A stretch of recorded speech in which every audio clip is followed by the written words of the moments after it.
Observer's Log. Continuing our journey forward while also taking a step backward at the same time because, well, Picard aired right after season one of Discovery. So we're kind of in the midst of these things are happening at the same time, but it is the next series up. Welcome to From 60,000 Light Years, a Star Trek podcast where us two observers, we are going through every iteration of Star Trek on its way to its 60th anniversary. And yes, this month is all about Star Trek Picard. I am one of your observers, Jay Clark, your other observer, Trekkie B47, better known as Eric Barry, my good friend. Everything all Yes. right with you and the stars this month? Yeah, for the most part. Uh, I can't really complain right now. I'm really excited to talk about Picard. This was something that aired like right at the beginning of the pandemic. Like, because, I mean, it had just started, or it was just ending, like right before the lockdown. Um, See, this the world. This is the interesting thing, which I guess we'll talk about a little bit more in the beginning. yeah, Two different worlds here in this pandemic experience. Because yes, you're talking January 23rd, 2020, right before things kicked hit the off, fan. hit Yeah. the fan. Yeah, we're gonna see if I make it through this episode tonight without crying. To be Oh, honest, to be wow. honest, to be honest, here's why. We were recording this on October 30th, and that Okay. is the date my father died. So, so Oh, when we get to season three, it's gonna be a little. I'm gonna be okay, but just don't be surprised if it gets a little rough there, because it yeah. didn't even hit my head when we planned this before, and it was just like I was literally sitting maybe 2 hours before we had on this. I was like, because I was watching season three, and I was Yes. just like, oh shit, Yes. no. Okay, but anywho, yes, fun times ahead as we get through Star Trek Picard. Interesting bag here. Before we really get into things, overview, sir. What is the series for you as we dive into it? In these two worlds as we experience. I will say, when this happened, or, in 2019, when we were first getting like the trailers and like the Mm-hmm. tease of it, um, that's when we moved in, like 2019, we moved into the place we're currently at. And when the trailer hit for Picard, Teresa got really interested in it. And at that point, she had not seen TNG. Oh. She had seen parts of it during her childhood, Mm-hmm. but it wasn't a part of her childhood like it was for mine. So that's when I created my like gotta get ready Oh yeah, for Picard list. the watch And list. Yep. and so I did like the best of each season, and we plowed through that. Well, because going into season one through the trailers and like hints or rumors, I knew that it would touch upon Voyager. I knew, it would touch upon maybe certain events of Deep Space Nine and Right. like all that stuff. So, um, from when the first trailer released for Picard to when Picard aired, we she had we had watched a good chunk of TNG, and because I knew Data would be involved, like the pain of Data's loss and all that stuff, and we had watched Nemesis and all that, so Mm-hmm. she was fully prepared, and um, I think it was a great primer for Picard. So with Star Trek Picard, now that we know because it's all in the rearview mirror, Right. it's three separate shows. Oh, for sure. For sure. For sure. And I know we talked about how Discovery was two separate shows with when it was in the past in its own timeline and Mm-hmm. then in the future. Picard is like that because but it's three different shows almost. It's one show, but it's three It's the vignette that distinct. they discuss that Yes. they talk about Discovery was designed to be. It's literally that same. It's literally that format here with Picard. So season one, I think, rightly deals with Picard post Nemesis that we've always wanted to see. And it deals with the trauma of Nemesis. Mm-hmm. Because I know Nemesis was not very well liked by the majority of Trekkies. Stinker. A terrible ending note for Yes. what we believed to be at the crew at the time. Yes.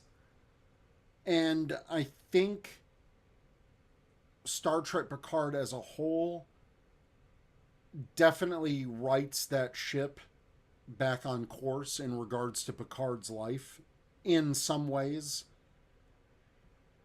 Mm, But we get to season two, which is a completely self contained on Earth in the past time travel story. And that was because of what was going on at the time with the pandemic. Yeah. lockdowns and the pandemic. And then season three is your big reunion special that is great on its own, but it doesn't Okay. do great service, in my opinion, to seasons one and two. Nicely put. Okay. Okay. And we will get all into that. Yes. But I feel like season three undoes a lot of the good things of seasons one and two. And while season three does a lot of great things and is kind of universally like everyone loves it, I'm kind of ambivalent on it. And this is coming from someone that Mm. is like TNG, Picard, that crew. That's my crew. That's my first crew.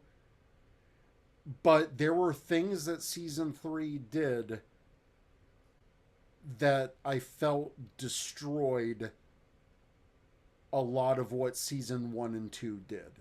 And I Interesting. and I and unfortunately a lot of the nostalgia isn't enough for me to Mm. reconcile what they did.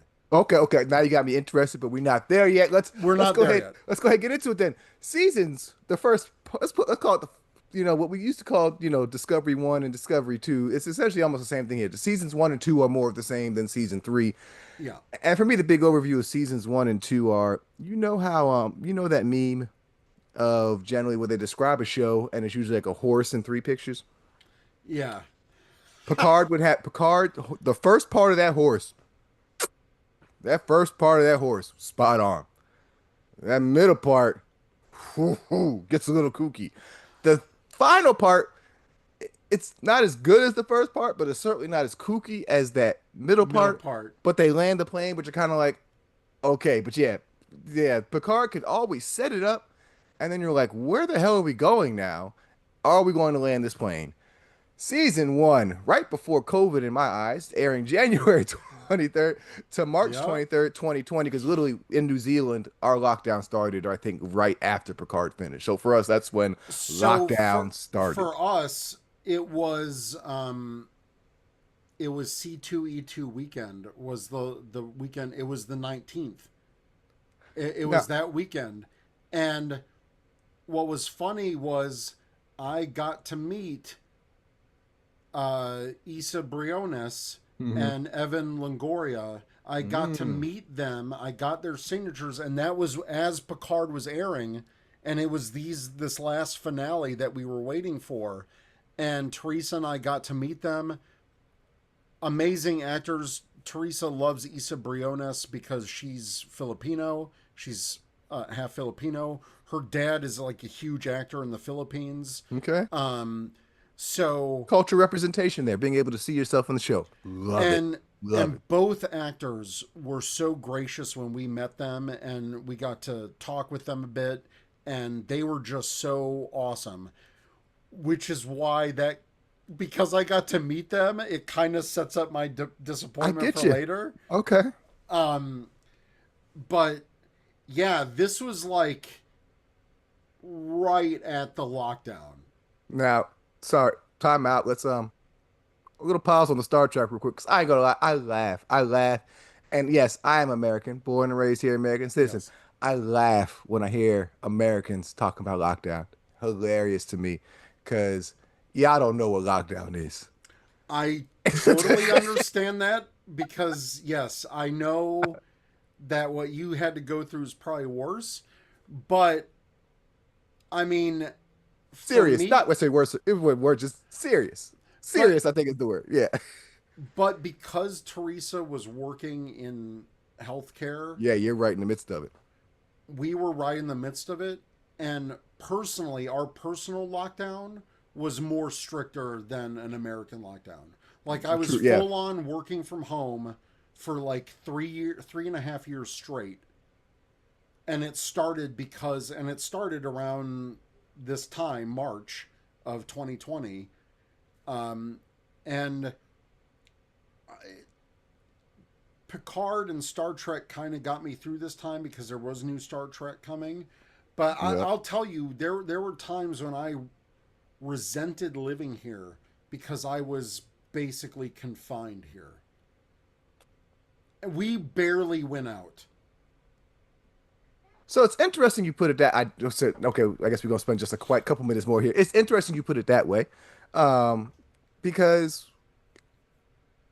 conf what we understand from the outside, not being here in the Sure. US, confinement is the furthest thing. Like for us, that we was confined as a mug. You Oh couldn't yeah. like it was no stores was open. You could barely leave the neighborhood. They had cops at at major places to lock the like but we could get out, walk around, enjoy a little air. But like, yeah, confinement's a weird word or weird word because we just being on the outside. It's a weird duality here, trying to understand this. But being on the outside, it feels like Americans were just free and not giving a f, and like I except mean, on a in personal place, level, right? like where you were doing it. Yes, And some states took it more seriously than others, and some municipalities took it more. But because Teresa was going, every day to take care of people, she was in dialysis at the time, oh yes, you certainly had to be extra cautious, and and so we yeah, had to be extra cautious. And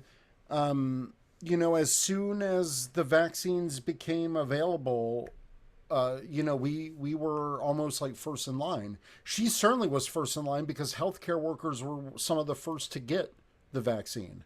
right, And I remember getting my first vaccine. It was literally like the National Guard or like the reserves doing it. It was like, here, go here to this place. mm, Everyone like kind of file in. Like it was a big deal. It's like stuff that I had only seen in movies almost. And um,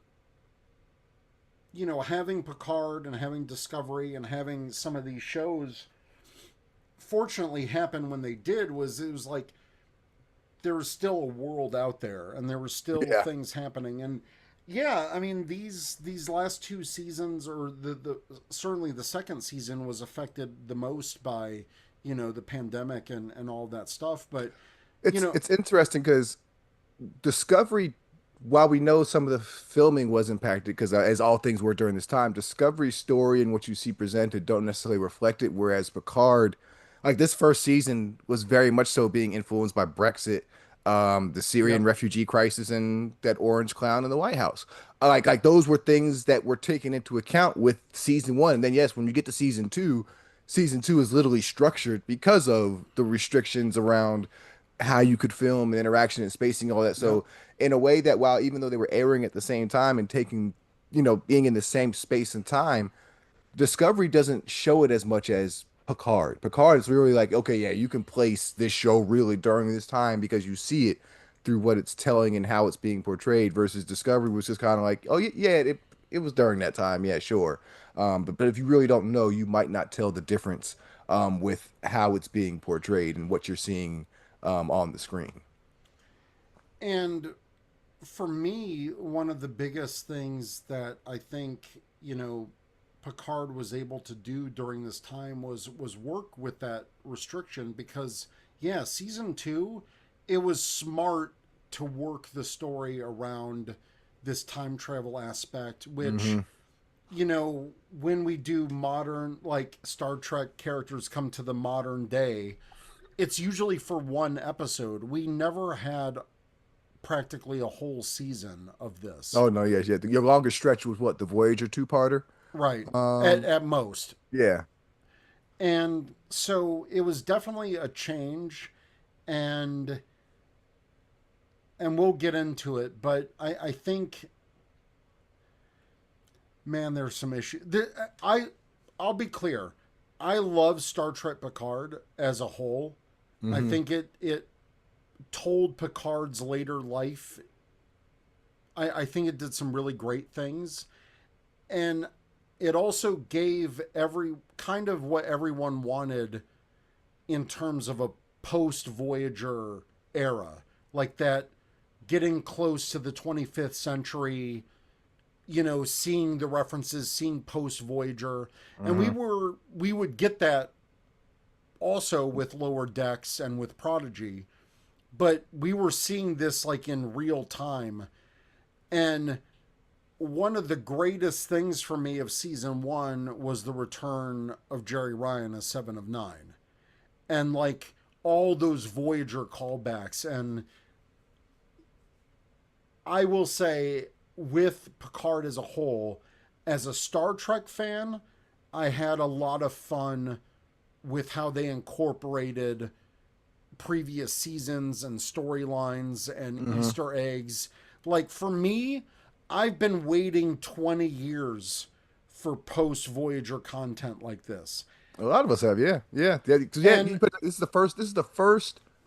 Not even post Voyager, but really, like you said, post Nemesis. post Nemesis. Nemesis is the latest until up this moment, the furthest we had gone, and then you had Discovery, but that's 1,000 years That's past that. way, That's way. way or 800, whatever the difference at that point. So yeah, this was the first space into this. Okay, yeah, we have. It's been a while since we've been in this world that really is the true heart of Star Trek. When we talk about this, the golden era, TNG through Voyager. That is real, and the little bit and the Enterprise, but that's more the past. So, but in terms of the time span, it's TNG through Voyager and the TNG movies. Ain't been there in 20 years.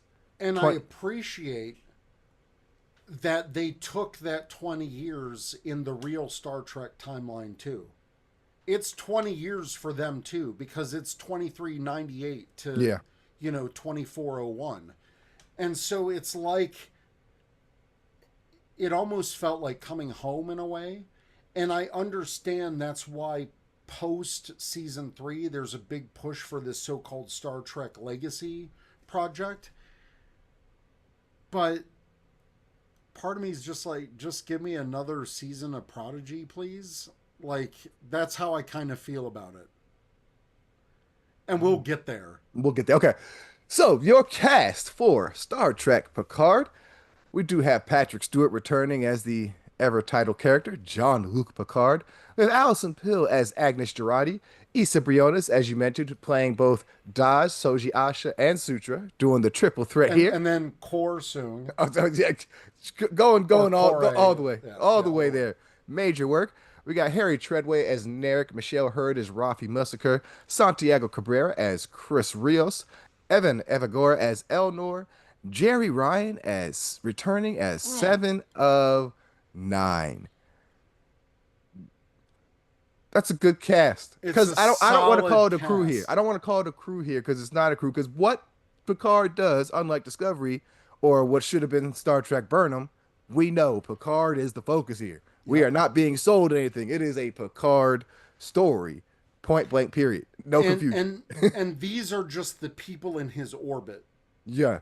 Yes. And I even like how season one builds it through. Like, again, seasons one and two, focusing on season one right now, definitely do a good job. Like those first three episodes, they set up a premise and a story that you're like, yeah, okay, let's go. Like Let's go. I want to be involved. I'm Yep. interested. You're building, you're introducing, you're getting the chance to show us this post Nemesis, this world. We're seeing a lot of Earth. We're seeing Federation that, outside of the couple visits that they take to, We the don't get a lot academy, of we that. don't get a lot. And so I do appreciate this alternate view of Yes.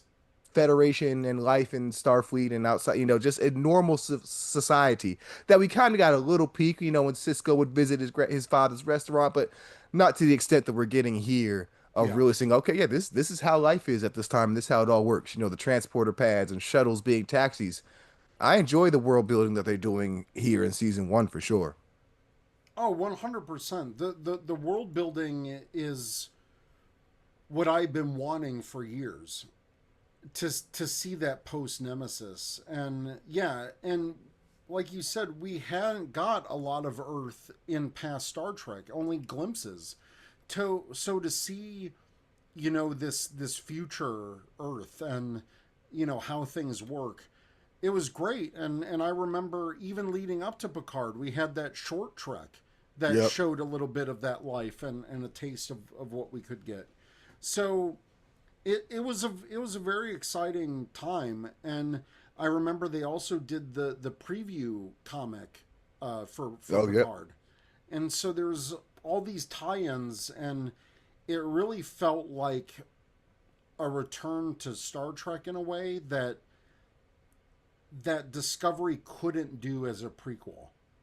Yeah. Yeah. It couldn't so much take what we already knew and push it forward, which is one of the biggest problems we've had in this Trek era is, okay, what's the next thing? What's down the line look like? And yeah, Discovery, even when it went to the future, was still kind of like, that's a big disconnect. This was the more so, oh, okay, yeah, that's very familiar. I recognize that, but okay, I see how it's a little advanced. It's a little different. It's further on down the line.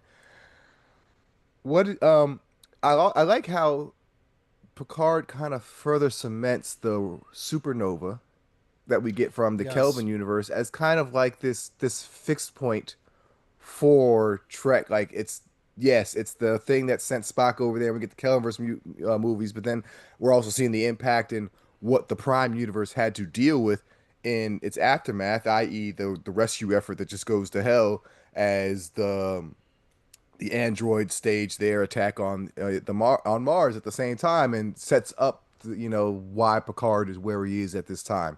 Yeah, the way what they set up with the news conference and whatnot, that's an interesting way to move the story forward, but also again, as you said, tying into what's coming before, and also kind of once again connecting things. So it's also like, okay, yes, the Kelvin stuff does matter. It happened. That's even though it was the movie. Nope, yep. It's part. the, It's all part of the same universe. yeah, there was a prime consequence, a prime universe consequence of those events, because it's not like the supernova like didn't happen here. It still happened. Spock was able to lessen the effects, but in the end Romulus was still destroyed. Yeah. And I like that they kind of like tied it in, because they did a comic before that, and some things got contradicted because of the canon events of what happened in the show, which is fine. um, but I like that they still addressed it. And there's so many layers to Picard, especially in season one, because when Picard was on the Enterprise D, one of his main nemesis, not nemesis, but I mean, literally was the Romulans. And you see by the end of Nemesis, he was able to reconcile with Dinatra, Commander Right. Dinatra, and start to bridge that gap. And so we saw the early beginning of that. And, these were the people that, you know, tortured him in the past, and, like, tried to mind games him, and, like, Commander Sella, and, all this stuff that was tied to him. And there was many reasons for him to hate the Romulans, but he didn't do that.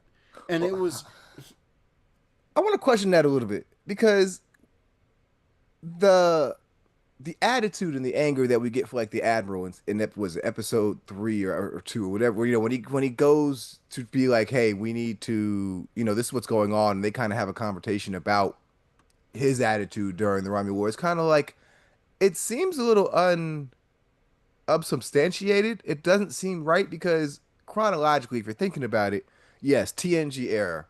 Romulans are the bad guys. Klingons used to be the bad guys. We cool now. Now it's the Romulans. They're back in the main front again. DS9 rectifies that a little bit because it shows you sure. even when we need to, okay, for the betterment of all, we need to come together, and we do. Which then logically leads to some of the attitudes we see in Nemesis, like, okay, yeah, things are okay. We should maybe start to work this out to where kind of the anger here that the Admiral shows, like, whoa, whoa, whoa, like, weren't things getting better? But Like, I can see, because the Federation was stretching itself so thin to help these people. And Picard is right. There is a duty to help these people when we can. Right. But that's when you start to see the politics at play, because they said that there were some member states or member planets of the Federation that would pull out or Yeah, succeed they if we. didn't want to. Yeah, they didn't want to help. Yeah.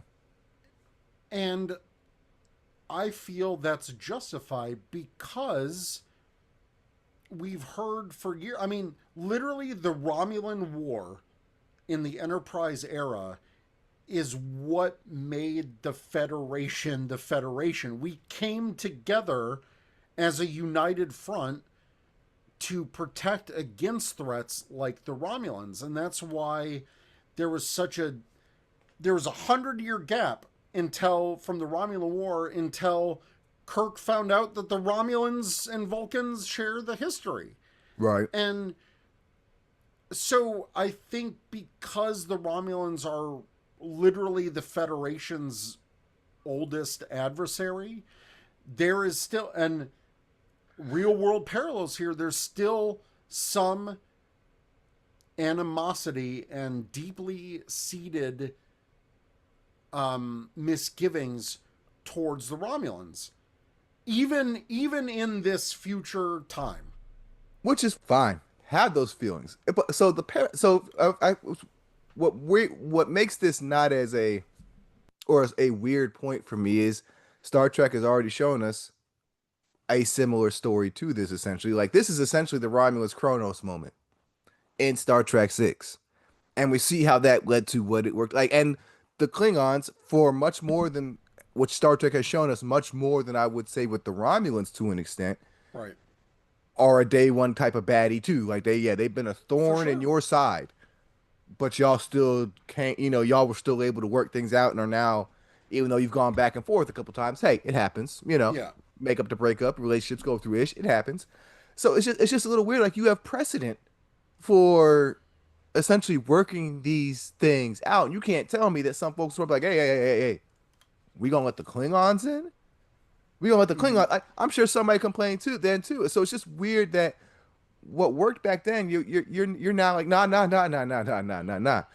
I guess that more reflects the attitudes of the day. Like I said, more political stuff is being in this one with the attitudes. Yeah, it definitely reflects more of the attitudes today. But it's just a little weird because it kind of contradicts what you've already shown us to slightly be true in Star Trek. Because like you would think uniting, coming together to fight a force as big as the Dominion and how perilous that was would taper things down a little bit and kind of get you on a path to where, yeah, yeah. But but even that alliance with the Romulans was built on a lie. Is that true? Yep, true that. It's a fake. It's a True. fake. True. So and I think that's what I like about this aspect of the show. It's because the Federation, the Romulans, the Klingons, it's not just monolithic Right. thinking. And administrations change, attitudes change over the years. And I think that rightly reflects what's going on today, which is what Star Trek does best. And that's why I really love the beginning of season one for that, because it sets up the universe and the status quo so naturally and beautifully through Picard and what he's going through. Mm-hmm. And like, I loved all the stuff with him going back to Romulus and the young Elnor, and he's doing Jolan True, and Yeah. he's learned some Romulan, and he's getting into the culture because he essentially had to immerse himself into the culture to convince enough of them to leave their planet before it got destroyed.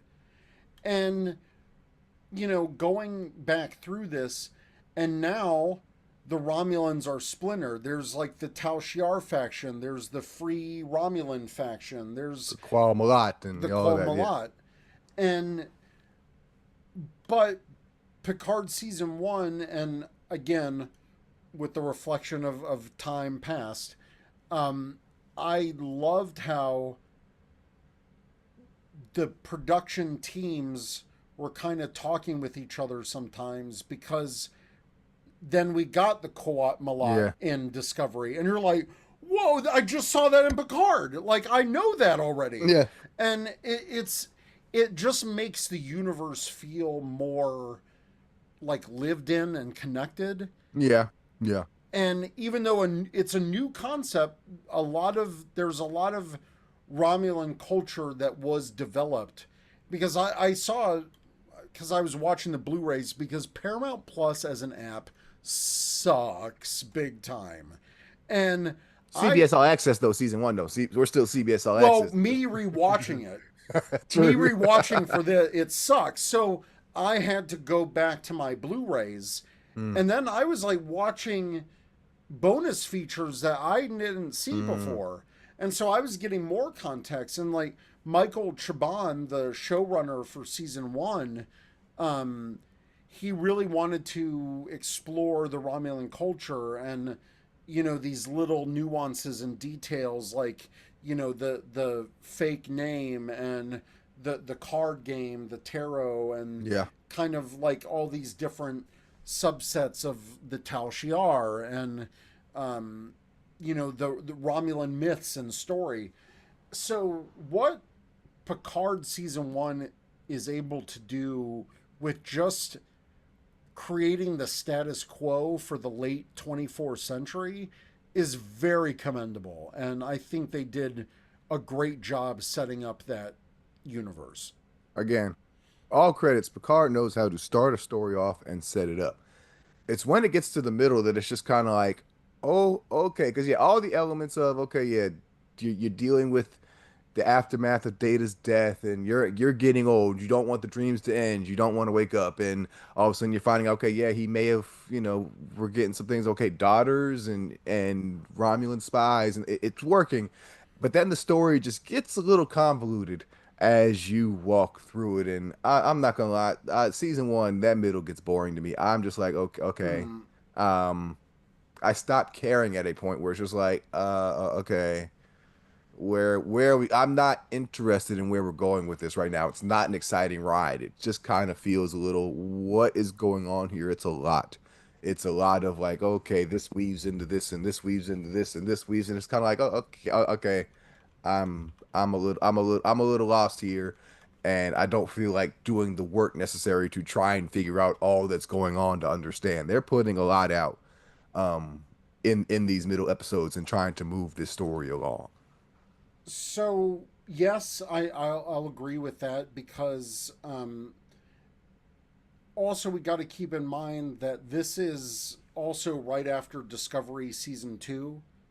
So the Pike season, and they're dealing Hmm. with control and all of that. And here we are with another with It's another AI from the future, essentially. it, Literally right after Discovery season two. it's hard to distinguish sometimes that between that and the Borg. Like, I know it's just the artifact, it's not Borgy, but it's still like, oh, here we go, Picard and Borg stuff again. Or even it's like Seven of Nine and Borg stuff again. It's like we're Okay, striking the same well. Although the I'm Seven of Nine stuff works a lot better, it makes sense. Um, I'm not so much against the Borg stuff. I am a little bit, because every season deals with the the Borg. Borg, yes. And I get it. That is a huge part of Picard's trauma, and I'm glad they're working through it. But did we need to work through it three fudging times? I mean, it Did worked for we? Voyager. It worked for Voyager. Four Okay. seasons of. But we'll get there. But my point was more of like, oh, it's the ancient evil AI. Here's another Yeah, yeah, portal thing. yeah. And we had just done that in Discovery season two. I mean, at this point, as we'll talk about even with lower decks, it's like, whoa, whoa, you did this, and then you did the same story, and then oh, you did the same story too. Because one of the biggest complaints when you get to the end was the whole every ship that Riker brought was the fleet. Every ship in the fleet was the exact same thing. Oh, okay, copy paste. And again, editing. that was rush production. That was, some pandemic stuff hitting early, and also just, I'll say it straight up, laziness. They ran out of time. And yeah, so that's a little bit where you start to see some of the cracks. Hmm. And I'll agree, the middle is kind of a slog because you're trying to piece together the stuff that's going on with Soji after Daj dies, and then Narek, and you're like, what the heck is his deal? And then you're also adding the Borg stuff on top of it with Seven of Nine. But I love that they brought back Hugh. I love that Great, that yeah, he great was cameo. part Yeah, of great it. moment. Seven of Nine. Violent scene, violent scene. Whoo, Oh, you that's want a to talk about violent? Icheb's death. oh, What the f, man? Um, I do that was like rough. so I do. I'll say this. I like what they do with the Borg and Picard this season. Okay, This season, okay, gotcha. because there is still trauma that Picard is dealing with, and I like how they approach this, especially as, I'm getting older. I'm not as old as Picard, like he's in his 90s, but you see how much Data's death affected him, where he essentially became, after the Romulan stuff, he essentially became A hermit. a hermit for 15 years. Yeah.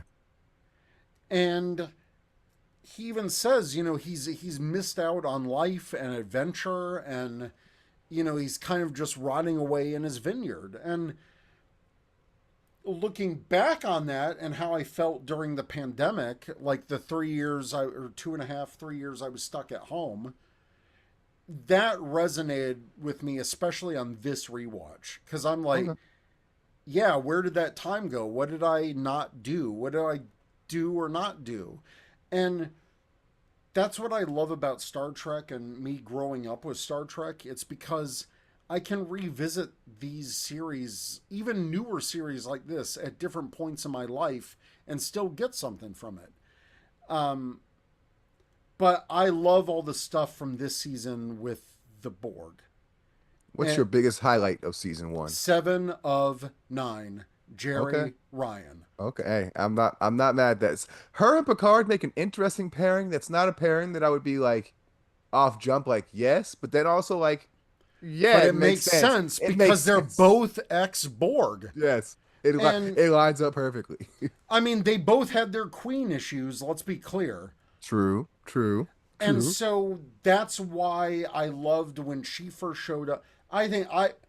I remember watching that for the first time and literally jumping out of my seat because I was like, "Oh my god." And they had that little Voyager flair in the music when she showed up, and I'm just like, I'm because I'm the biggest Voyager fanboy, and I love how they just connected everything. I love that, and we'll get through it because they explore 7 of 9 just increasingly becomes one of the main characters of the Oh yeah, show, for sure. and her progression and evolution to be the captain of the Enterprise G, like what?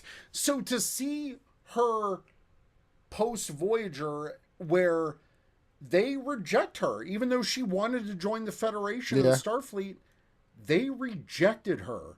So she's like, screw you guys. I'm still going to do good. I don't need you to do that. I don't need Starfleet to do that. Became part of the Fenris Rangers, and she tried to do as much good as she could. And the scene that epitomizes it for me is her losing Icheb, because Yeah. Icheb was a character we grew to know On through Voyager, yeah. for Voyager, and to see him die, and she called him my child, that broke me. I mean, you understand why because she, as much as she was still learning how to become human after becoming ex-Borg, she was very much so a mother to Icheb and the couple other Borg children that they had found and were showing not necessarily their humanity, but their own Their races, but growth. their growth and how to not be Borg, do their own and individual races. But yeah, definitely and to even young. Yeah, see that Icheb went on to Starfleet because he was learning to become a Starfleet officer on Voyager. And he was taking that journey with Seven. That hit me hard, and as a Voyager fan, but also as a Seven of Nine fan. And I think her evolution as a character through this show, not just season one, but through this show, the highlight for me isn't just Jean Luc Picard, even though, I mean, it's his show, that's hmm obviously a huge part of it. It's the fact that they did so much for Jerry Ryan's character of Seven of Nine. it's one thing we always want to see. Like essentially, she gets the Worf treatment. Yep. She is. It's the only other time that we've seen a franchise character essentially star in another iteration Mm-hmm. as their character and continue on. And that's one of the things we want to see more of. We want to see some of these weird and different pairings of characters from different shows or different crews interplaying because there is just so much space. And so you definitely hope to get more of that. But yeah, it's only the second time that it's really happened with regularity. You had the guest spots here, there, the pop ups, but not the oh no, we really getting some time with Picard and Seven of Nine. And you're right, because the middle, like going back to the middle of this, I think it only slows down because they're trying to get through that exposition, that core of the story, that mystery.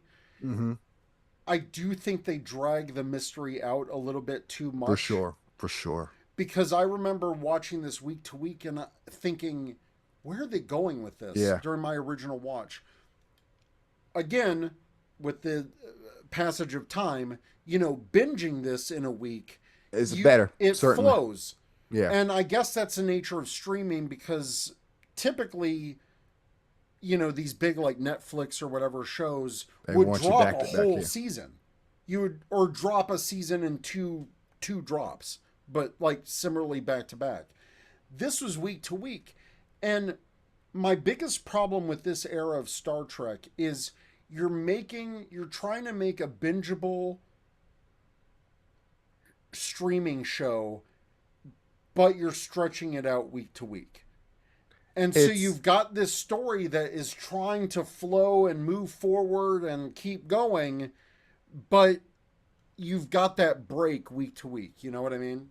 it sometimes feels like they're forcing a format, or trying to force a story into a format. Like, okay, we gotta do 10 episodes.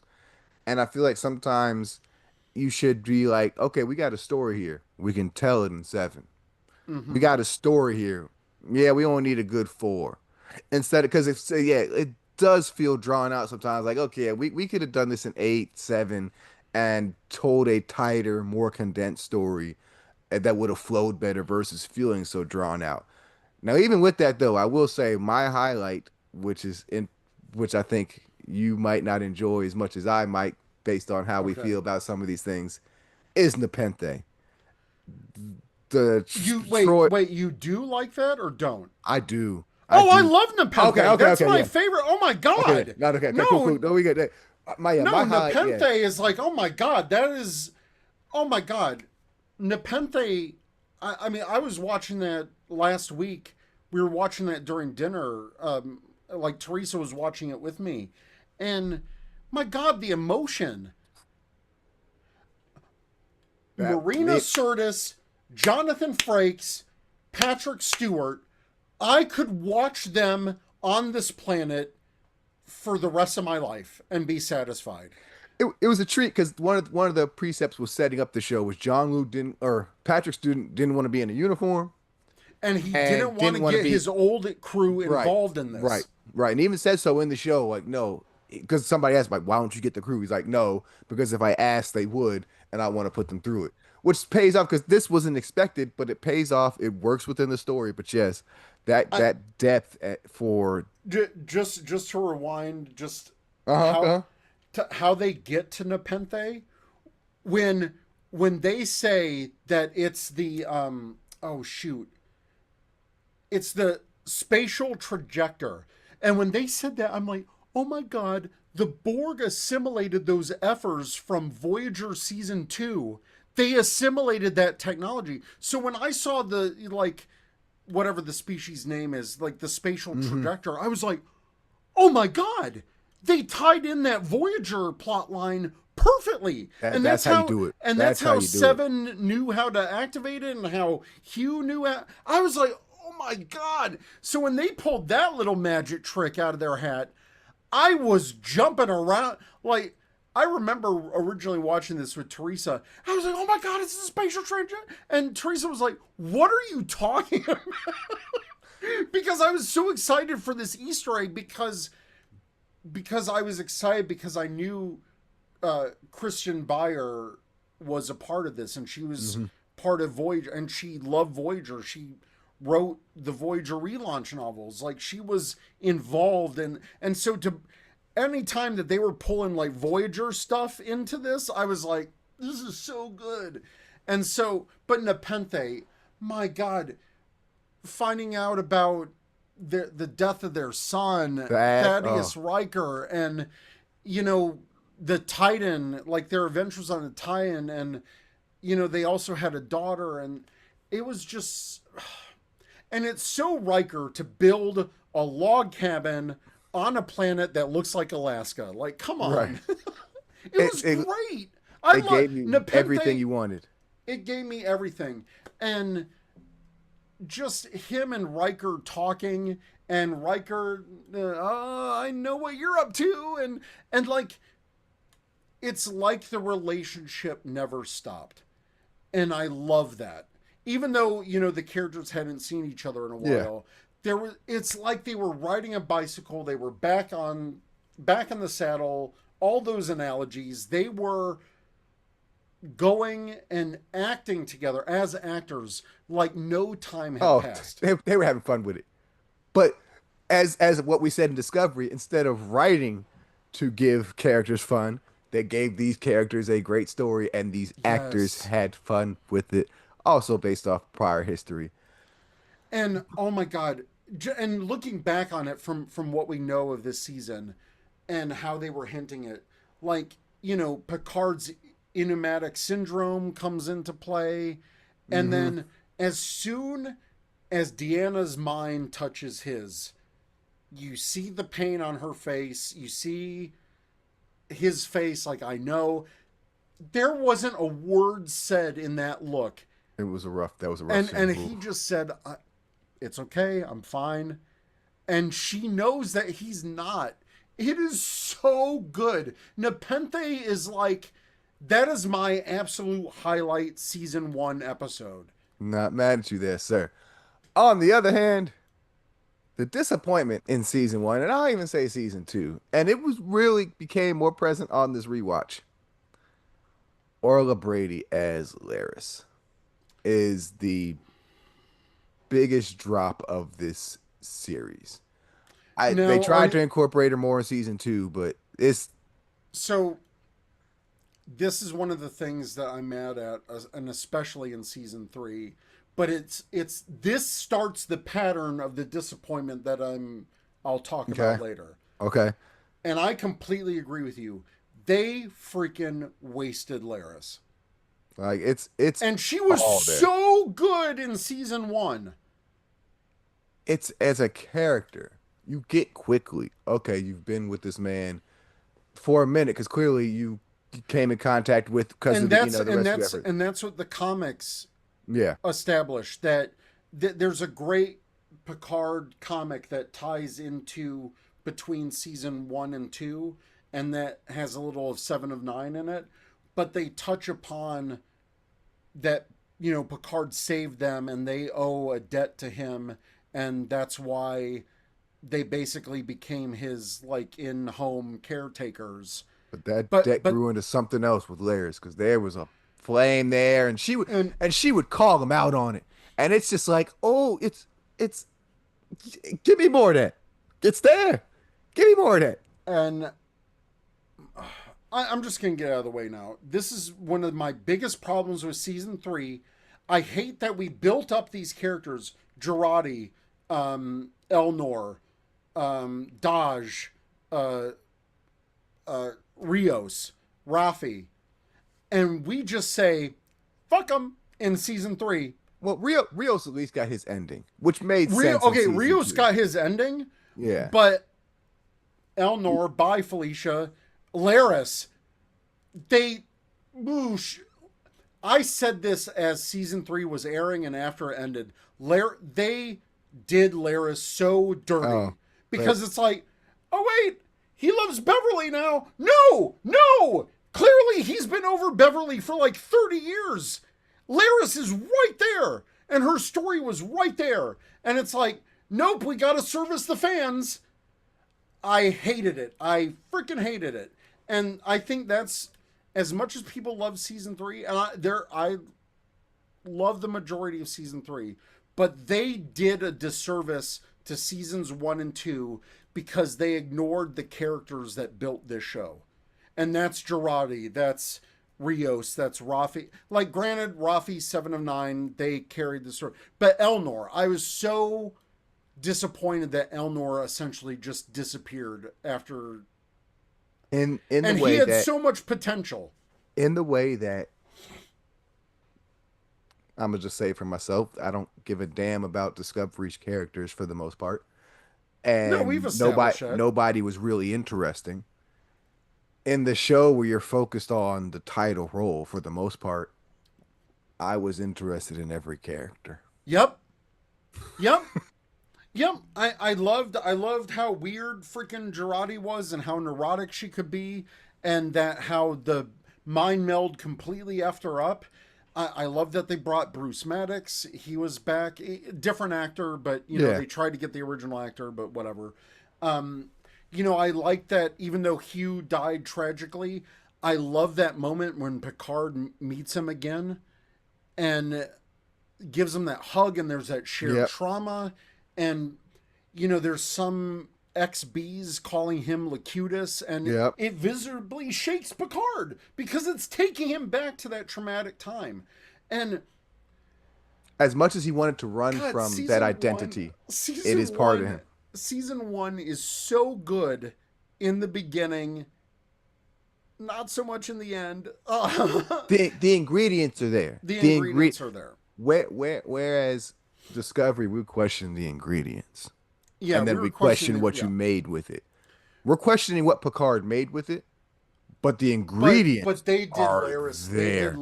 They did Yeah, Laris so dirty because I watched uh, season 2, episode 1 like yesterday, and they were about to it's kiss, right there. It's right and it's there. right there, It's and right then there. and then because of this time travel crap, they make her a different character that's completely whatever. Crappy way to incorporate her. Crappy way to incorporate her. Let's go ahead. Moving on to season two. We And get it the sucks most. because she's such a good So, actress too. oh, She's incredible. They had great actor, it's and all they there. wasted It's her. all there. Season two is more of the same. Great setup, and we get a special couple new additions this season in the return of John Delancey as Q and Whoopi Goldberg as Guinan. And let's start with Q first. Oh, great setup. I just the whole it was like a warm blanket. Just how John Delancey just slips right into it. You're just like, oh yes, sir. Like, And again, this is one of those times that I was really glad that Teresa was able to watch, because especially when season 2, and I knew that Q was happening, but I mean I did highlight Q episodes in the Picard rewatch because I think I put every Q episode on that list because he's vital to Picard's story from the beginning, from Encounter at day Farpoint one. to All Good Things. Q has been there every step of the way. And so, of course, Q would come back for a pivotal. Why not? Why not? Why not? And I thought it was brilliant that the one of the few times that I think face replacement worked, or de aging. Oh, well, And he's like, let me catch up. And Yeah, it was. I mean, even Teresa was like, "Oh my god, this is Well, awesome." both of them, both Whoopi Yeah. and John Yep. Delancey, they touched like yes, John was quick. Oh, let me catch up. But even when he's interacting with Guy in the bar, he's like, oh, you don't. He's like, some of us choose to age, slower than others. It's just like, yeah, you're giving great examples for these Yes. characters which have larger than life lifespans and powers and stuff. The whole age in which people would question, it's like it fits right in the universe. You did a great job of giving expose and reason. It's like, yep, sure, I bought in. I'm good with it, no problem. And older Q, it's a handsome man. That's all I'm gonna John Delancey say. is awesome. He's great. And season 2 I think sets up, like you said, it sets up an amazing premise. Season two got into it faster simply because, as you mentioned, season one did the work of building this universe and these Yes. characters, whereas season two, we were turning everybody, and essentially it's easier to hop right into it. Okay, we already know who these people are. We already know some of the relationships. Some time has gone on, but yep, we're right into it, and we're able to get into this story. We set it up great, and then it kind of goes off the rails a little bit. I'm not gonna lie, the whole Picard and his mother thing So, didn't do it for me.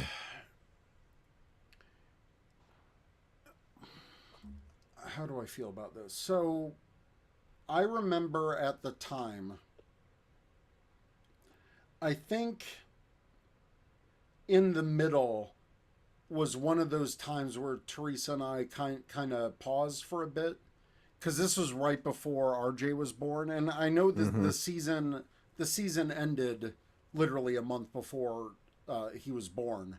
Yeah, this season went from March of 2022 to just the top of May 2022. And I remember just because life was a little busy and the story, so we kind of missed a couple weeks and then we just kind of binged and caught up with it. But yeah, it's funny that also that they were touching on like ice in this before everything happening in the world right now. Um, Again, proving that Star Trek is very timely. I'm glad that they touched upon the sanctuary districts in Deep Hmm. Space Nine. The continuity is still there, Yep. the Yep. timeline is still there. It's that attention to detail because the people behind the scenes know Star Trek. They care about it. They care Yes. about it. And I think overall it's a good story.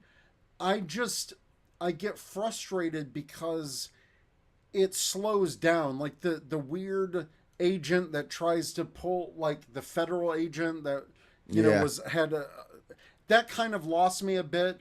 And to find out that, oh, it was the Vulcans or whatever, because of course it was the Vulcans. But it's like we already did that kind of stuff on Enterprise. Like we Yeah. didn't need to bring a third element into this with him. Um, but I like what they did overall in terms of splitting up the crew. Like I loved Seven and Oh, Raffi, pairing off. Yeah. Yeah. Yeah. and like you mentioned before, Rios's story, awesome. And I love Rios as a character, just like his backstory in season 1, how tragic it is, Yeah. but also how real he is, how real human he is. And I also love things like anime like Outlaw Star and Cowboy Okay. Bebop. So to have a ship like with a motley crew in Star Trek like the La Serena, I I like the last. love that It ship. was something different. It worked as a different type of hero ship. And I Um. just thought it was hilarious. Like it's got hologram emitters embedded throughout the ship. You've got the 5 different Rios Yep. personalities, holograms.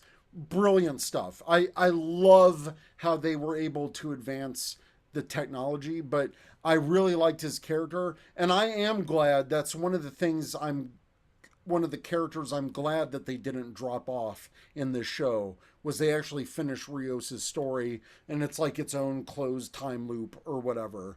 But yeah, the whole what was it wasn't Laris, it was like Talin or something. Tolan, trying, and they were also trying to tie that into the Gary Seven, the Gary. Yeah. It observers. was. And I did like that they finally were like, yes, the observers How Gary how said dare it and I all hate that. where we got our name from?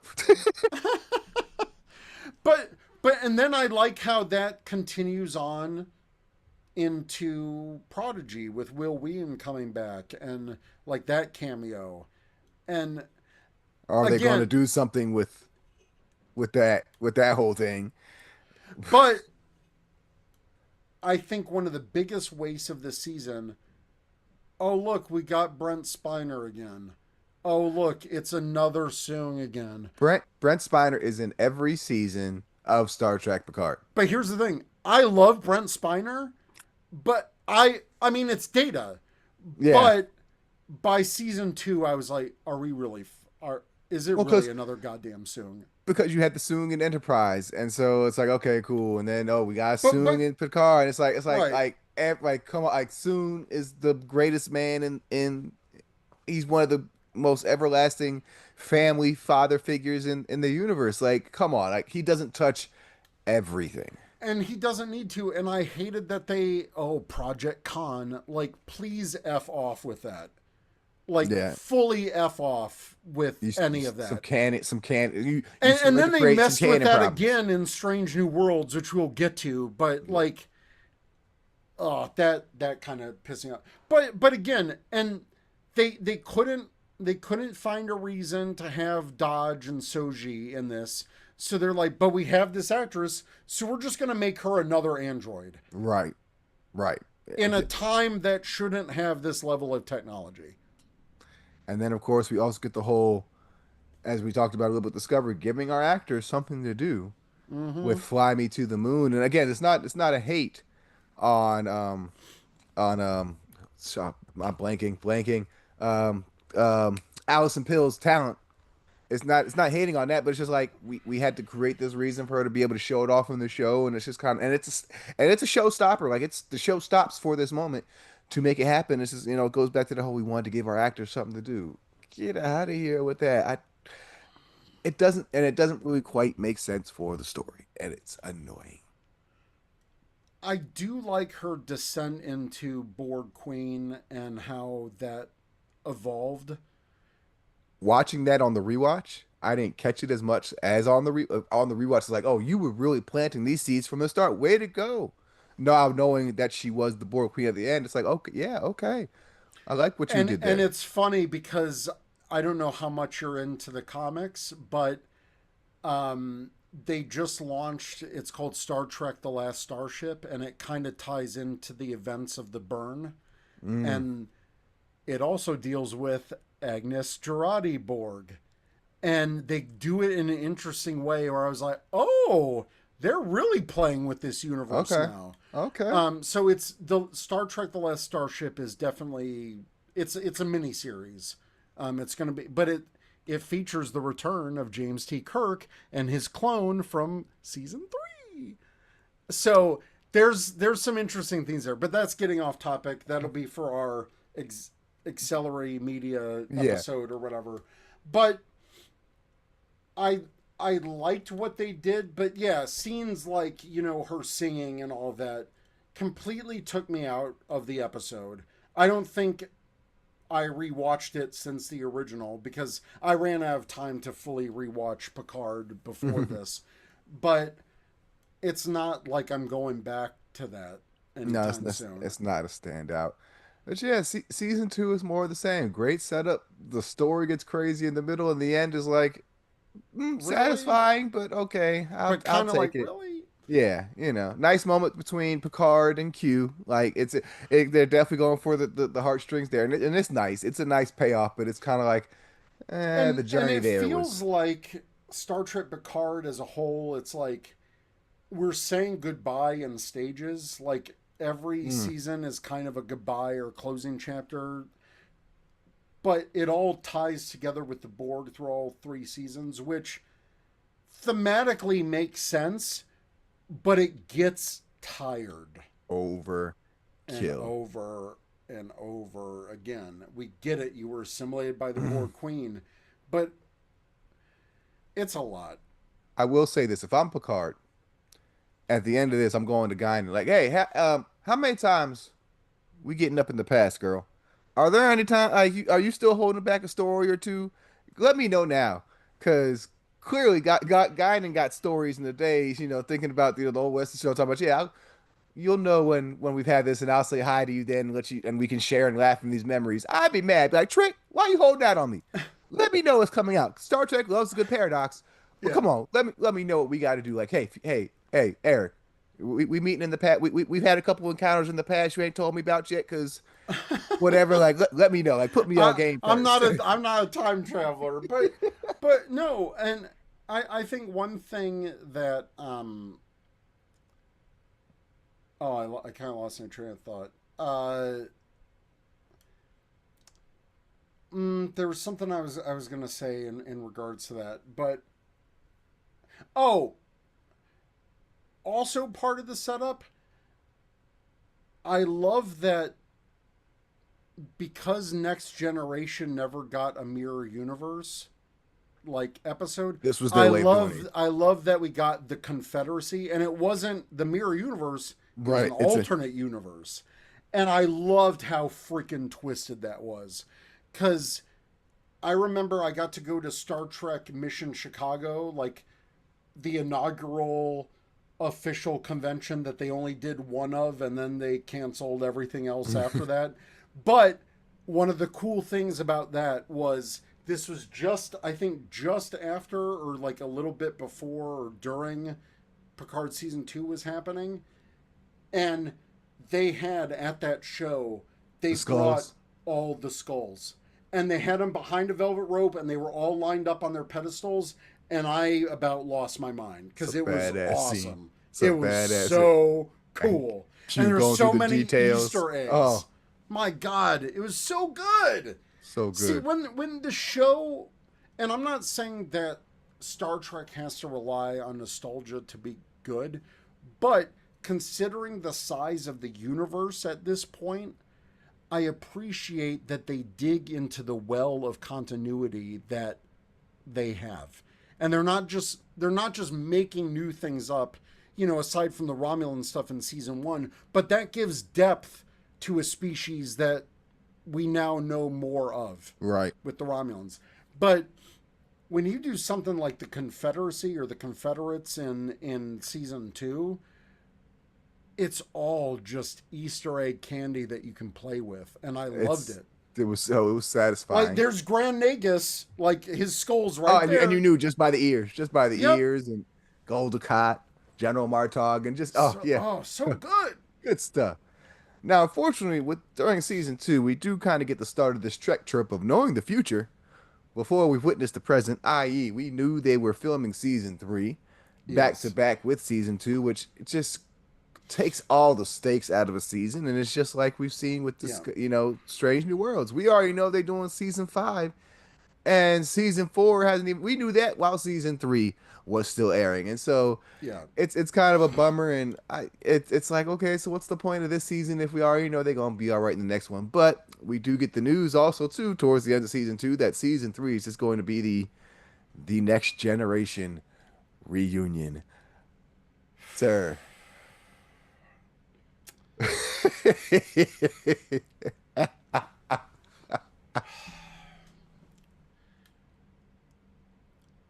I'm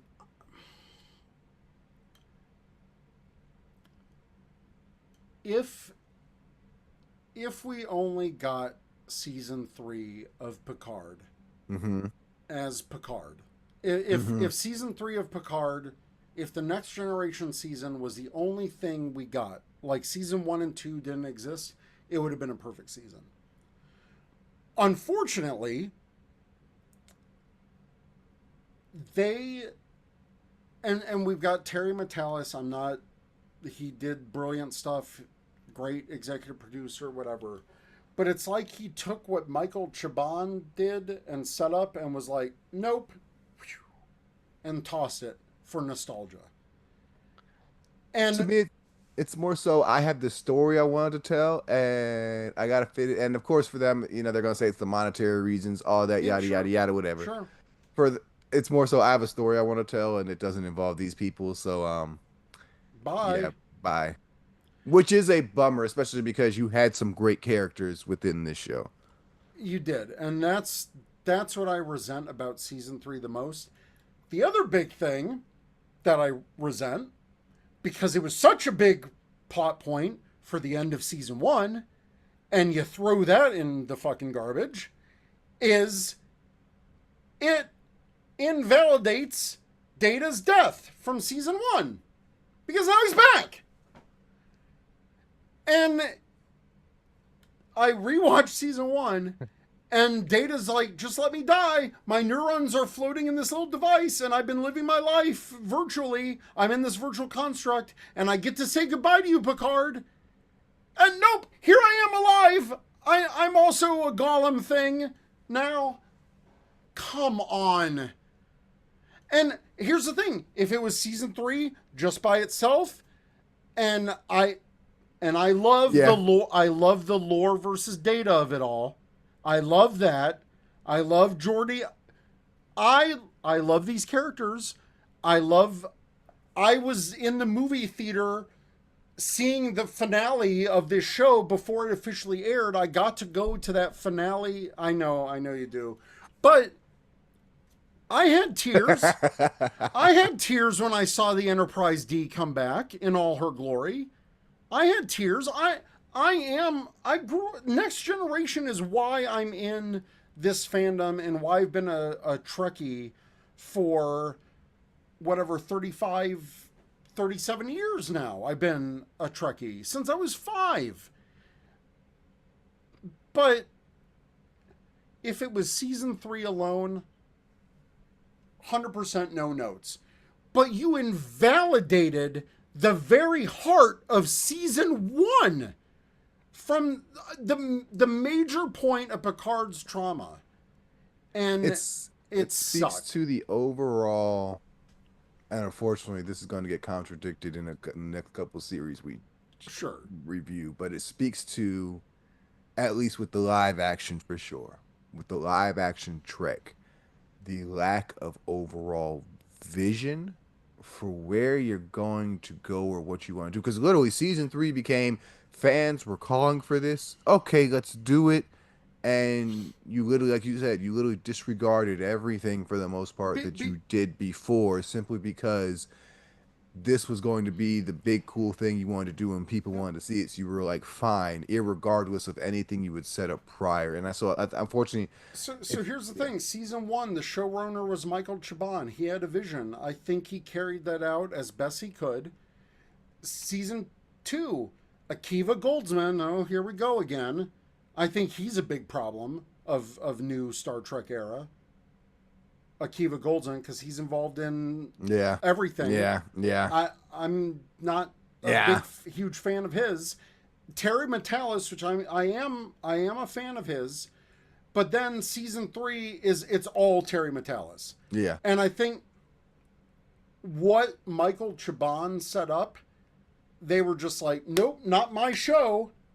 And that's why Laris gets the disrespect so that Picard can hook up with Beverly again and their son, which, oh, I'm 24 years old and I look like 38. Like, give me a break, dude. And that's the thing. I liked Jack Crusher. I liked his character, but I just hate everything around it because it essentially throws away the first 2 seasons. See, for me, it's that shot of nostalgia was so I good that I get can it. ignore it.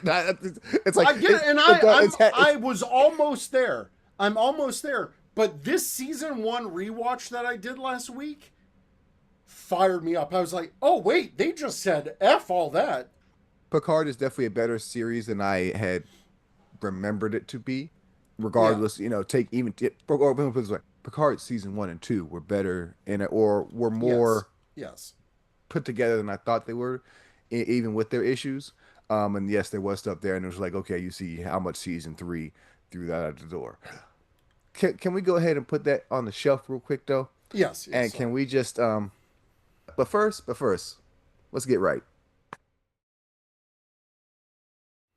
Can we just delay it a little bit over because see like as much as fans talk about nostalgia baiting or cramming things in, my God, season three is how you do it. Like that that Oh, that is that is fan service at the peak level of fan service while no. also telling a D- banging ass d- story. d- Like that's just don't get me wrong.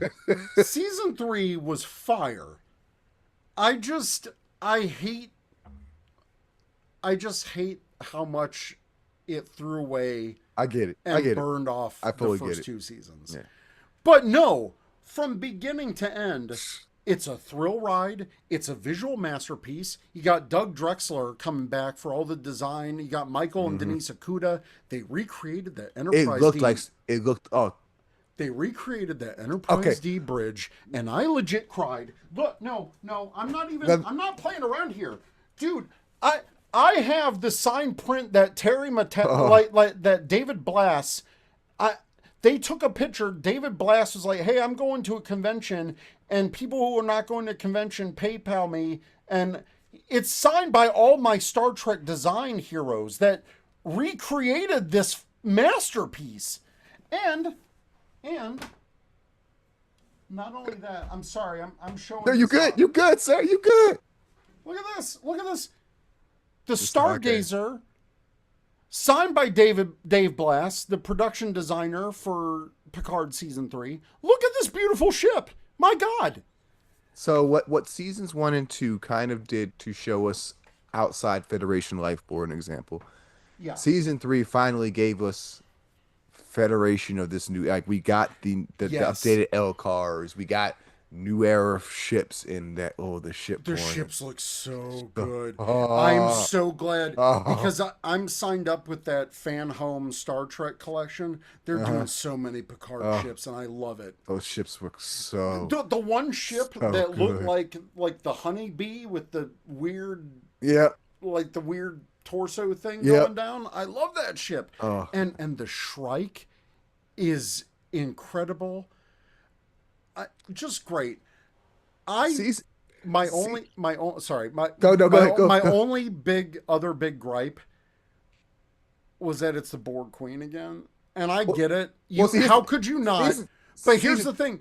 I wanted it to be just the Dominion. I wanted it to just be the changelings. And but it's like, oh no, the changelings got together with this old ass well, Borg Queen. well, to me, season three is the perfect encapsulation of the TNG era. Yes, It's yes, got it all. 100%. It's got the TNG storylines. It's got the Deep Space Nine storylines, and it's got the Voyager storylines. It is Yes. literally like all these big things that we saw back then.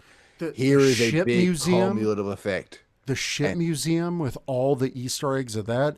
They finally show the Enterprise NX-01 in its like final configuration. My God, inject. right there. My God, And the no, music, I love the it. music, like the Oh, music. the This music. this My God. as much this season is a season of love. It has its issues. It is not perfect, but it is also fucking perfect at the same time because It is. just the title cards. Like I hated the Picard title cards. Season three got rid of them, which was like, yep, give me that blue font, titles on the screen, and we getting into it. And then yes, I actually want to sit and watch the credits because you're doing something with them at the end, and you Yep. playing this good freaking music. But yes, that shit museum and the themes and the music in sevens reflecting, and you get I'm them like, so oh, glad. I'm so oh, glad for the new characters too, like Geordie's daughters, and one of them playing by Mika his Byrne. Like, actual come daughter. on, that's so good. It's so It's good. And even though it completely shits on the emotional story of season one and the whole point of the end of season one and Data let me yes, it does. die, the return of Data though, just the moment that he reconnects with Geordie Oh, and like I'm your friend and I, there were several moments in this season I was in tears just because of a huge Next Generation fan I am, and to see all of them together again, to see Michael Dorn as Worf back again, and now he's this Klingon monk oh, warrior dude, the and lines, his interactions with Rafi. My God, I could watch a great pairing. I could Buddy watch cop a series. buddy cop series of Rafi and Worf in space. Let's go. it was good. I cried every week with this season. I I did. did. It's this season was the one We're because not even. literally We haven't even talked about. I mean, there was Tuvok, Ro Laren. Shelby. Ro Laren, and they got closure, and Picard angry at her, and no, you were my mentor, and It's it fucking was perfect. so good. Perfect. And As it's not pissed as perfect. I, It's, it's it's perfect, but not perfect at the same it's time. it's the it's the most bipolar season of like perfect and not perfect. Because the more I think about how it effed over season 1, 2, I get really pissed off. But the next gen root core Trek in me is like, this is the best season of all time. What are you talking about? I so wanted to call my dad during this. Like this season here was just like it was just like, oh my God, I Yeah, want to wax on the phone with you about this. Like it's weird in this phase of life is like I think like Avengers Endgame and stuff like that. Like all these things like because yeah, Star Trek, superheroes, all that stuff. He's responsible for. It's like it's weird all these things that I've seen that he never got the closure on. Like it's like this is his Trek as well. It's just like man, you yeah, didn't get this closure with this because it's just like it was just that fucking awesome, all there, and it's just like oh yeah, this was the reason. This is season three is essentially when you've been cooking in the kitchen for a while and you want to yeah, show off. Yeah, here it is, and it's what I need Trek to realize is you got to plant some more seeds to do this more in the future. You like great payoff. Start planning some more stuff so that maybe in another 20 years you could do something else with this with a hell maybe a Discovery reunion or hell maybe we've heard talks about the presidential Archer series oh my God, like inject that into my like veins. if you can take some care with real story care like you did with season If three of I Picard. won one of the big $500 million $1 billion lotteries or whatever, I would give them a check and just say, just make that. It's because what Picard also got right in season three was like in the finale for like they didn't show it all. Like I was thinking of in the finale in the episode 9 and they're in the turbo lift as the Borg are starting to take over the fleet and you get the channel comm coming on and dudes start talking about how his ship is being taken over. You're not seeing that happen with the ships. It's literally old school. We're seeing it on the diagram with the Starfleet insignias, which is Yep. its own Easter egg. But it's also one of those things is we understood what was going on. We were getting the action, but you weren't having to show this expensive set out in space and all these ships firing on But this thing. No, we got the point of it through this simple diagram and seeing the characters' reactions in the scene and Picard probably like shut that shit off. And it's and the fact that they got legacy designers from the original Next Generation, they got Doug Drexler, they yep. got you know, um, they got so many people, Mike and Denise Okuda, they got all these people back, and I legit cried when the Enterprise D bridge, I because it was so Felt like home. perfect It's like a and warm gorgeous. It blanket. felt like home. It's like a warm blanket. It was just like, oh, and here's what it did. Here's what it did, and because this season was so meta, they're literally commenting on it. Picard, oh, it's not Oh, till the I was here with you carpets. all, I missed the And carpet, and literally the bridge there was scene. a fan blow up discussion about Yeah, carpets and the lack thereof. It was meta, maybe a what little too meta for me. it worked for me, but what But pisses me off yeah, is literally you literally get side by sides of the Enterprise D bridge, and you know what? It's just big enough. I can see a shot. I can see all of it. I can see the it characters works interacting. in It widescreen, works. It works. It looks beautiful in widescreen. Nobody looks too far. Then literally we get a scene on the Titan Bridge, and and it's it's just like, far as fuck. hello. Fire the phasers. Hey, cloak this, and people are yelling, and it's just like, do you not literally see the problem? And then let me not talk Yeah, about the light. While the Enterprise D bridge might be a little bright, the Titan bridge was way too way fucking too dark. dark. Like Light the again, ship. like can we actually see what's going on? Because let's be honest, the costume design and stuff here. Like I love the jackets and the Oh my different God, ways the you played with jackets. and you really got to see some of the intricate design aspects once they got to the D and were under the light. And it was like, oh, there's some awesome detail. Whereas when they're on the Titan, it's just all dark as fuck. And you can't tell the difference. Yeah, I'm like, it's it's right not there in great. front of your face. Can we go back to some of this? Yeah, shrink this down a little bit. Give me a view where I can see the entire bridge in the same shot Yeah. and everybody is there playing. Like it was just clear as day. Like that works. Even if you wanted to expand it to do the bridge a la generation style, where where you had some of the crew stations on the side just to have some more, fine, that would work too. But get rid of this super wide, standard bridge that you're using for the Stargazer, that you're using for the Titan, that you're using for Discovery, that you're using for every other ship outside of Strange New Worlds in the Enterprise right now. Like I hope they don't bring that design into Academy. Like I hope they don't because it was as you say, it felt like home. Just that design right there felt like home. I could And see. my God, God, we didn't even touch upon. I mean, they had Daniel Davis come back as Professor Moriarty. Like, really? I couldn't believe that. I mean, Alice Kriege back as the voice of the Borg Queen. You know, Elizabeth Dennehy as coming back as Shelby. Like, and she got, but I mean, there, and even Walter Koenig coming back as a Uh, Chekhov, Chekhov's Chekhov's son, son, yeah, Anton, and to name him Anton and as tribute to for, Yelchin, yeah. yeah, perfect. It was great. And even with that, you still introduce new.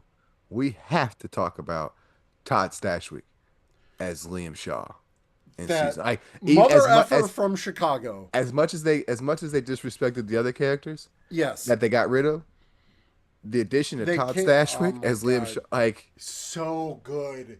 He it's was just so good. it's between him and Rayner as some of the best new era like desk Captain Gruff captain guys, rough guy yeah, like but oh yeah, yeah. Oh Liam man. Shaw with that with his backs again a backstory tied into the the original Borg attack and And I saw something. Someone did kind of like a retelling of Wolf 359, hmm and it was kind of like Wolf 359 from all sides, and they included his character witnessing the that's awesome. destruction and being, That's awesome. and it's so good to tie it all. That scene that he has in the holodeck confronting Picard and telling Jack Crusher about hmm Picard and that whole thing with Locutus, freaking bone chilling. Oh, he stole every scene he And was in. they even said that I think Terry Matalas kind of wrote a little treatment, like if they were to do Legacy, like the pilot episode,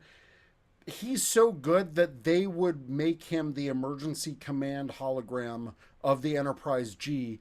And from what I read, they would make it so his hologram is pissed off that they renamed the Titan, that they renamed the ship the Enterprise. The Enterprise G, where the G stands for gal, because it is captained by Captain Seven. Um, Real quick before we get to this question, I Sure, gotta sure, sure. ask. I mean, the ship porn though, with the D Oh, in the Borg cube. Never seen the Galaxy. That's where you use some special effects. We had never seen the Galaxy class move like that. Hell, I didn't know a Galaxy class would well, move like that. here's Um, here's the here's the thing with that, and it makes sense because one of the things I read was like that's how ship battles should be. Yes, the Enterprise D is a big mother effer of a ship, but you're in space. You're using impulse and thrusters, yeah. and you can move at these ridiculous maneuvers. And when you have someone like Data piling it, Why am yeah, I detecting joy? incredible. But but a ship piloted by an android like Data that can make those split second decisions, it makes sense. I loved every single bit of that. when it's firing the photon torpedoes and it's doing the spread thing, Oh, just my God, I gotta go back and rewatch that now after this. Like, I watched it before I this, and know. it and it was great. As much as it may have has its issues, season three gave this crew the Star Trek six send off they needed, especially after the bluster that was Nemesis. It kind of rectified that wrong of okay, yes, here's we're going to send this crew off on this positive note, and and and it did that, yep, and for Terry Metalis, that was his goal, to make a satisfying conclusion for this crew, with the possibility of more, with some of these other characters give me and pop all ups, that. but I don't need to see this crew as a No, whole not this crew. This together crew's again. story is done.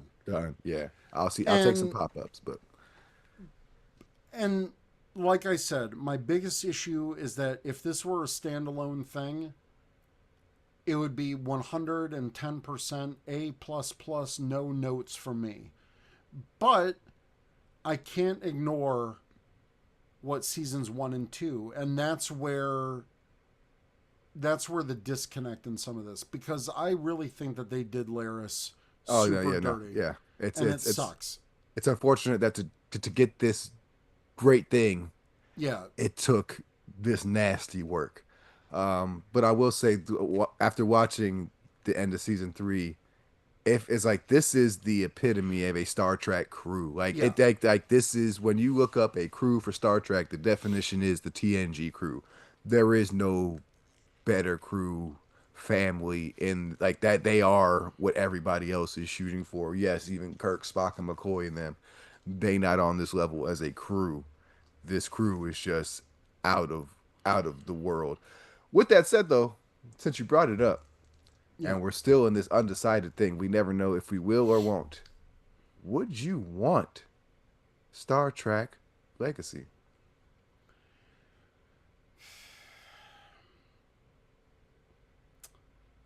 I'm so on the fence of this. Of course, my heart would say yes, because that opens up the possibility of, bringing back, like we could have Beckett Mariner come back, but in live again. We Mm-hmm. could have things like that. We could have, but part of me thinks it's just like,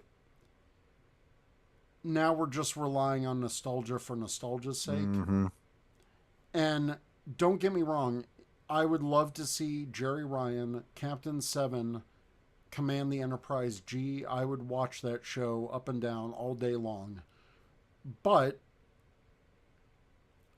I wouldn't want it just to be saddled with cameos just to do cameos. I would want her to branch out on her own, and I would want them to tell. But there's, and it sucks because you see the fan want for it there, but some of that starts to really get into the toxic realm that I don't Mm-hmm. like. That, oh, you know anything post Voyager sucked, kind of that mentality. Like, I'm only TOS or TNG, and I hate that mentality in the fandom. I like what Prodigy did, and I will get to Prodigy when it comes up, but Prodigy also took what Picard did and expanded on it. They said, look, what happened in Picard happened, but we're also furthering that. And that's the kind of synergy that I would want to see in Legacy. I don't want cameos for the sake of cameos. I want a natural story that, okay, if so happens we touch upon the return of the Cisco, cool. But if it's a passing comment, or I don't want it to be just like, oh, Easter egg, blah, blah, blah, Easter You egg. don't want it to be what Trek has been for the last couple years, and I'm with you there. Like for me, yeah, I don't need a legacy show. You want to give me a legacy special series every now and then, like, oh, here's a story in three or four, maybe five episodes or whatever. And Give me that, yes, but I think that because I think that would relieve some of the pressure off of a series. But yeah, yeah, give me one-off seasons. Give yeah, me like 10 episode miniseries. Give me a Yeah. television movie that's not Section 31, even though I technically haven't seen it. But I like the whole rumors about, you know, Star Trek Archer Federation United, whatever that's called. Yeah, give me that. Give me 10 episodes of that. Be done with it. Yeah, Like, yeah. Scott Bakula is the right age for what he would be playing Archer as in that time frame. Like, just do it. Just And do it come before these people die. come in with the plan of it. Like don't be like, "Oh, we're Yeah, going to do one and then no, see how it does to maybe do two." do No, no, no, no. two. No, No, no. do Do a one. one and done. Do one. Do one. You know, even without the greatness of season 3 of this, I would have been happy if season 1 was just one and done, because it gave its own closure Yeah. for Picard, who is the title character. It did what needed to It be done. gave Picard Yeah. closure, and I still got to see Riker and Troy. I Yeah. was fine if that was Gave it. you a little bit of everything. Yep, yep, yep, yep. But Yeah. I think what a lot of the clamoring for Star Trek Legacy is, it just feels like anti-Discovery backlash in a way. Like, or like, I just want to return to what I knew. I don't like this new Trek No, I think what it kind of thing. is again, season 3, they struck the feel of it right. They struck the they balance struck the balance of of like this new felt like and straight, old. and the Yeah, setup for what Legacy would be carries some of them elements forward, and I think there's some comfort in that. That like okay, sure. there are some. It's not all new. There are some things I could really. Oh yeah, my favorite character, or they might be able to tie into this again, and I get some of that excitement. And Do I need it? No, necessarily no. I don't necessarily need it, but if they did, Captain 7 of the Enterprise G, you better damn well get Kate Mulgrew back as a cameo for Admiral Catherine Janeway, or what the hell are we even doing? Give me one season of a story that's as strong as season 3 was, And you can and do it as a one and done. one and done, one and done. Pull in some can't pull in if you could get Kate Mulgrew, pull her in, or do something that again ties into these characters, put them in a situation And that then you makes could sense. Yeah, see like what happened to the Prodigy crew after. Like, would like maybe even cameo a live action like Rock Talk or something. You know what I mean? Like, I have ideas for Prodigy, but we'll get there. we'll save that. We'll get We'll there. get there. We'll get But but there. you play with the universe that satisfies the majority of the fan base. I think that's how. And to me, it's like, why haven't they been? Why didn't they get the ball rolling as soon as they saw how well season 3 did, so they could have filmed it and had it done in time for the 60th anniversary? Well, I think part of the problem is Paramount was trying to be sold by this point, or starting this process, which we And see that being sucks. completed, which is as we're starting seeing the end and beginning of that now. And yeah, it sucks because it's got Trek in this weird place Yeah. that we not sure. And yeah, it's been what And three they're two and they're years now. still We don't know filming season 2 of Starfleet Academy. before So it's even aired. So what really matters about season 1? I It know is it's weird. Star Trek from 60,000 light years. We are going through Star Trek we are going through Star Trek before Picard. Before we get out of here, real quick, back to the little ship porn because we gotta talk title ships. Oh What do you man, think of the Titan design? And let's also throw in the Enterprise F. are we doing our rankings? Nah, we'll save that towards another. But just in general, Okay, sure, sure, thoughts sure. on thoughts Oh, on the ships, the um, Enterprise F, and what would become the Enterprise G, aka the Titan. so I'm mixed on the Titan, because the Titan A, because I hate that they're like, but we renamed it the Enterprise G. But it's got that Titan history of having like the parts of Riker's ship, and but I hate the Neo Constitution class. I think it's too retro. Well, okay, hate is a strong word. I I know that Terry Metalis is a big, you know, he likes those movie era ships. But I feel it's like it's a little too on the nose. I thought they hit a nice pocket with it. I thought you gave me enough inspiration, but you also kind of pushed it forward a little bit. Like we see it a lot of stuff retro design, but in some new elements. Like I It's a beautiful ship. yeah. I just I wish they did something different story wise instead of No, I'm making with you. it the Enterprise G. I I'm think with that you was a there. bit of a I cop didn't out. even like it being called the Titan because to me, like the Titan wasn't a Constitution-esque type of ship. It's a No, complete. Like I wasn't a big fan of it being called. Like I love the design of the Neo Constitution, but I was like, why are we calling this the Titan? The Titan was a completely different type of vessel. Like yeah, if you're gonna keep the name, keep it in the same kind of similar family style sure. of ship at least. And then yeah, I wasn't But a fan of it being called the G Enterprise because like this didn't feel like a flagship. It didn't feel like the state of the art ship. because it's a smaller ship Yeah, too. It's like it's yeah, a cruiser. It's not yeah, like a dreadnought. yeah. And as far as the Enterprise F, um, I'm actually really glad that they pulled in some of the lore and ships from Star Trek Online Hmm. because that has been such a powerhouse over the past, decade or so. And I love that even though Star Trek Online has a different timeline, I like that they got the people working on that game and that they worked with that crew to get the assets and then Yeah. make them canon into the actual Star Trek Prime timeline. So seeing the Enterprise F, even though it has a different history than the game, um, was really cool to see, and I'm glad that they at least gave it the screen time. Like it was something I felt like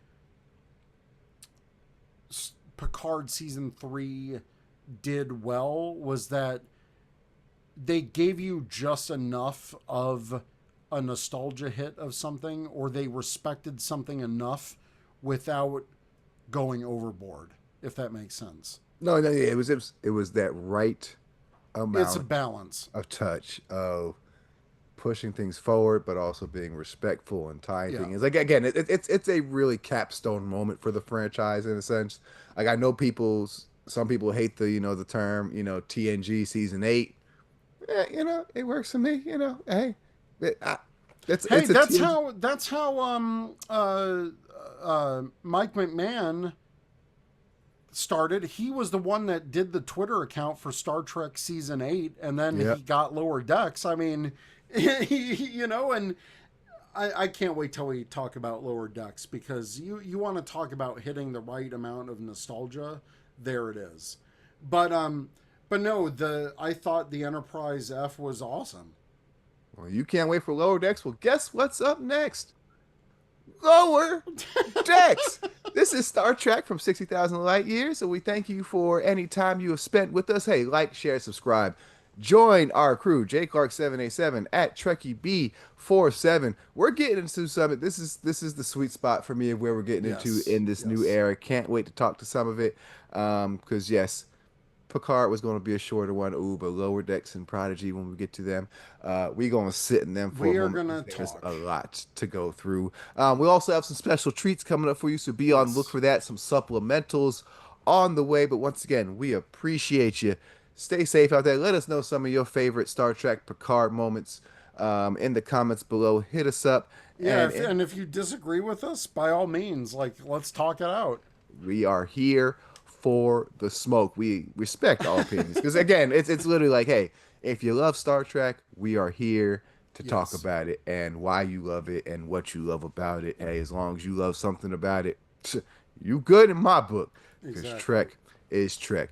But in the meantime, y'all stay safe out there, people. Enjoy the getaways that Star Trek can provide because we are certainly going to need them going forward, and hopefully we can take some inspiration from them.